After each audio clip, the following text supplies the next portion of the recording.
sin ku traditional day program le thil dang program sang te kan en ho le nga tiang event than buat sei te po hi kan lo thiam chho to a thalai te abigin kan lo changkan to zia alanga kalom em bukani ole ti chuan kong tin rengin mason na kan huwa kan be sei phak ba kin he na sin ko thian mi puite min hip khoma aro pui kan ti a kan ngai to a hei hi pathian wang chawani ti kan shia a pathian khongai na kan dung na sa a engkim ain pathian lo ro pui berse ti ka kan soi bukani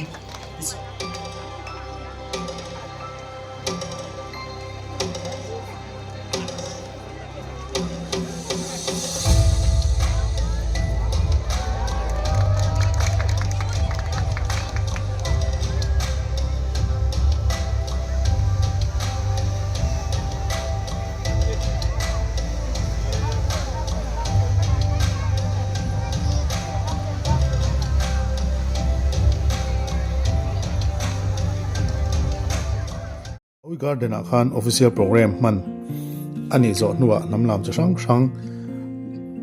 champhai government college chamdel culture captain lam cha sang an enti nuwa phai phea hian cherokan bu engmo zat mai champhai khopui chunga school sang ten kan tluang cherokan kan tluang an enti bokani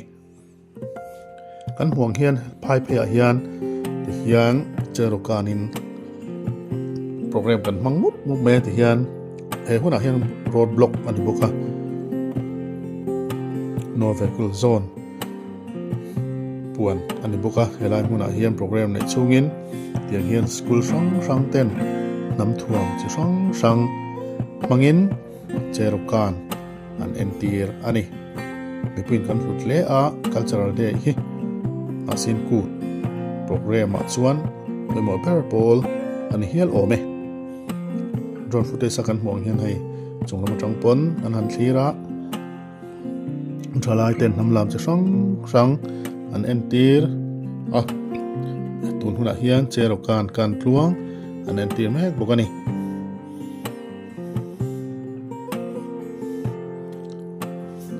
helai program zawa hian apia dewa hian concert na hmun a boka chuta chuan chai lam te le kapui zai mi sang zai thiam chi sang ne na tangin kan ngai thla in kan hu bokani mit le beng atlai via wani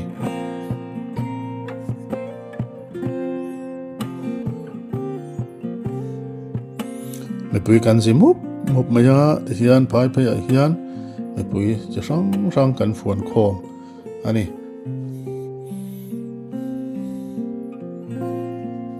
ei kan mong hian zai thiam tren khatte an zaya kan namlam chi sang nen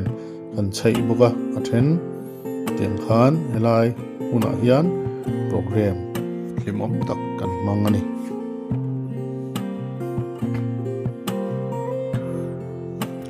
chun lama program an nei kar laka zan lama mi puite oi him turin acoustic night nei buka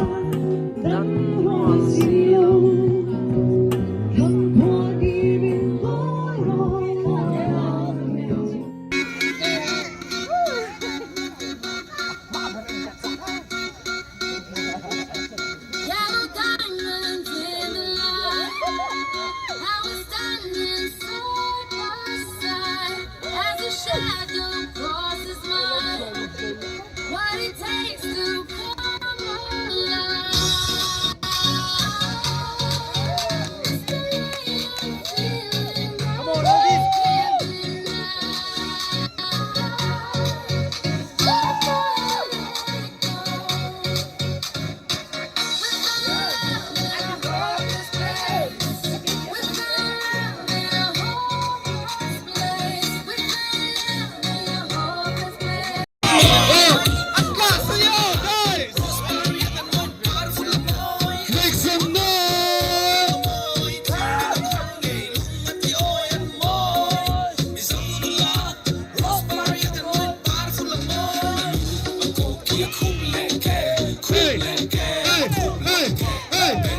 zan lama acoustic night le dance night nei baka cycle rally te nei ani chun zom le boka he nasin kut hi item chi sang thil chi sang program siam ani a kut chi sang kan han thlir te kan han mu thin ang ai po in he nasin kuta hian item a variety zo kan ti thei hial ome cycle rally te hian ar guidance san closing nasin kut closing night nei na tur mun thlengin new champhai atangin I love champhai atangin mual nuam kha cycle rally hi an nei pheya ti hian ar guidance san konsana tur mun ti hian mual numa zimup mupa helai thleng hian cycle rally te khan an tlan pheya ni ti hian mi sang an fuan khoma ar guidance san konsat helai huna hian mual nom huna hian nei ani a amun hian adol zo boka tam viau mai kem hina ten program aso hi ahonna an neya an mom hian kem hina te an perform me kani huna hian ala zantir boka khwa ala eng boka tuna hian la tam lawa hei hian zanan mi chawa kan zimup mup kan remove mup mai ni he huna hian trio track young fila mood station chak tiang rimoi saiwana kan ti te tiang khan he LZ Juice Art Guidance and Concert hi zai thiam chu sang ten an performa mi puite nuam kan ti viau maya mun thap thaviau mai ni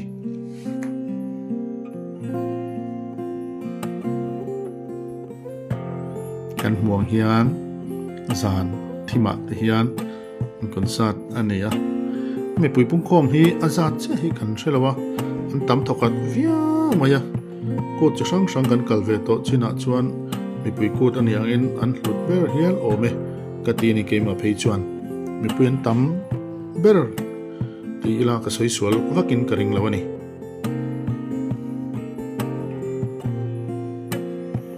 puin nuam kan ti via maya kan artist te pon nuam ti via wani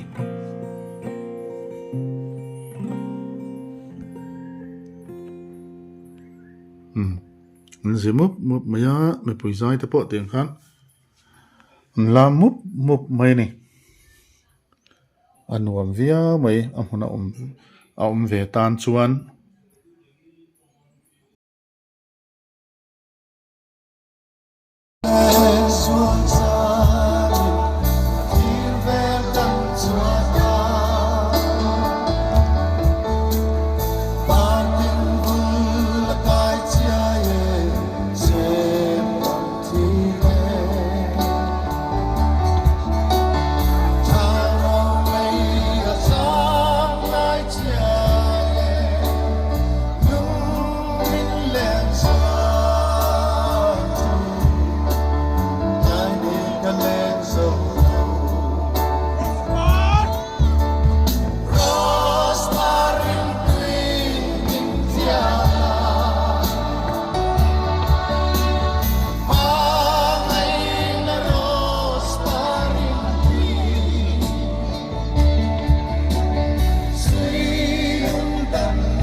tun chum na sin ku thi